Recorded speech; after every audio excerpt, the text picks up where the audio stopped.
నమస్తే welcome to four sights TV. మేడారంలో సమ్మక్క సారలమ్మ మహాజాతర కోసం పోలీసులు పకడ్బందీ బందోబస్తు ఏర్పాటు చేశారు. జాతరకు తెలంగాణతో పాటు ఆంధ్రప్రదేశ్, మహారాష్ట్ర, ఛత్తీస్గఢ్ నుండి భక్తులు పెద్ద సంఖ్యలో వస్తున్నారు. ఈ నేపథ్యంలో ట్రాఫిక్ ఇబ్బందులు రాకుండా పోలీసులు చర్యలు తీసుకున్నారు. వాహనాల కోసం 34 పార్కింగ్ కేంద్రాలను ఏర్పాటు చేశారు.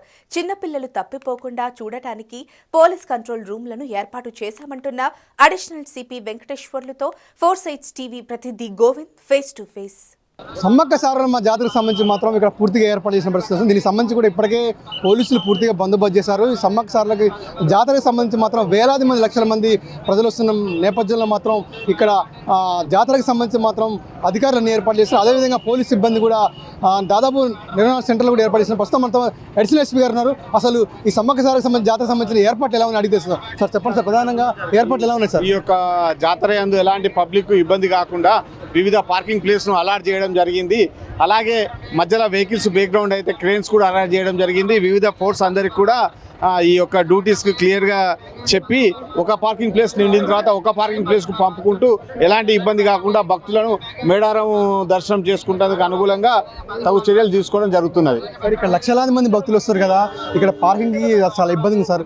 వెహికల్స్ పెట్టుకోవడం ఇబ్బంది ఉంది. వాటికి ఎలాంటి చర్యలు తీసుకుంటారు సార్? దీనికి అనేకమైన పార్కింగ్ ప్లేస్, దాదాపు ఒక్కొక్క పార్కింగ్ ప్లేస్లో 40 నుంచి 50 ఎకరాలు కేటాయించడం జరిగింది. అలా ఒక 30 నుంచి 35 పార్కింగ్ ప్లేస్లు డిసైడ్ చేయడం జరిగింది ఉన్నతాధికారులు.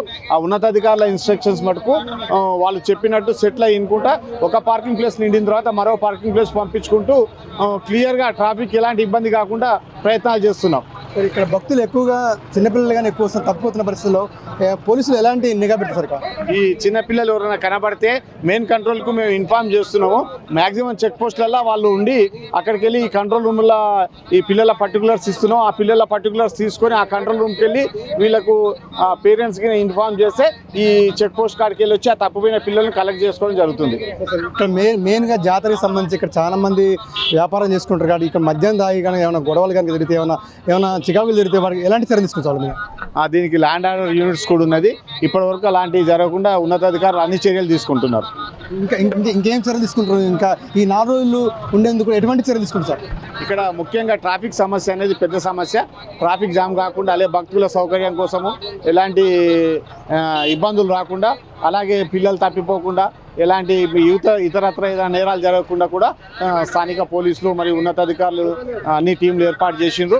ఆ టీంలు అన్నీ పనిచేస్తున్నాయి. మేము కూడా ఉన్నతాధికారులు చెప్పినట్టు వివిధ పనులలో ఉండి ఆ పనులు చేస్తున్నాం. Thank you sir. మొత్తానికైతే మేడారం జాతర దగ్గర చూసినట్టయితే జాతరకు సంబంధించి మాత్రం ట్రాఫిక్ సమస్య లేకుండా కూడా అడిషనల్ ఎస్పీ వెంకటేశ్వర గారు చెప్తున్నారు. ఇక్కడ ఎటువంటి ఇబ్బందులు లేకుండా అన్నీ ఏర్పాటు చేస్తున్నామని, ఇటు ఏదైతే చిన్నపిల్లలు తప్పిపోయినా సరే, అదేవిధంగా ట్రాఫిక్కి వెహికల్స్ కూడా ఎటువంటి ఇబ్బందులు లేకుండా, ప్రజలకు భక్తులకు ఎటువంటి ఇబ్బందులు లేకుండా అన్ని సౌకర్యాలు ఏర్పాటు చేస్తున్నారు. ఎటువంటి ఇబ్బందులు లేకుండా కూడా ఇటు మేడారం దాదాపు కొన్ని వేల మంది, లక్షల మంది వివిధ ప్రాంతాల నుంచి, రాష్ట్రాల నుంచి కూడా ఇక్కడ వస్తున్న నేపథ్యంలో మాత్రం ఈ 4 రోజులు మాత్రం ఎటువంటి ఇబ్బందులు లేకుండా అన్ని ఏర్పాటు చేస్తున్నామని, భక్తులకు ఎటువంటి ఇబ్బందులు లేకుండా అన్ని సౌకర్యాలు చేస్తున్నప్పుడు అడిషనల్ చెప్తున్న పరిస్థితి కనిపిస్తుంది. ఇది తాజా పరిస్థితి. కెమెరామెన్ రాజుతో Govind, four sights TV, Medaram Jatara నుంచి.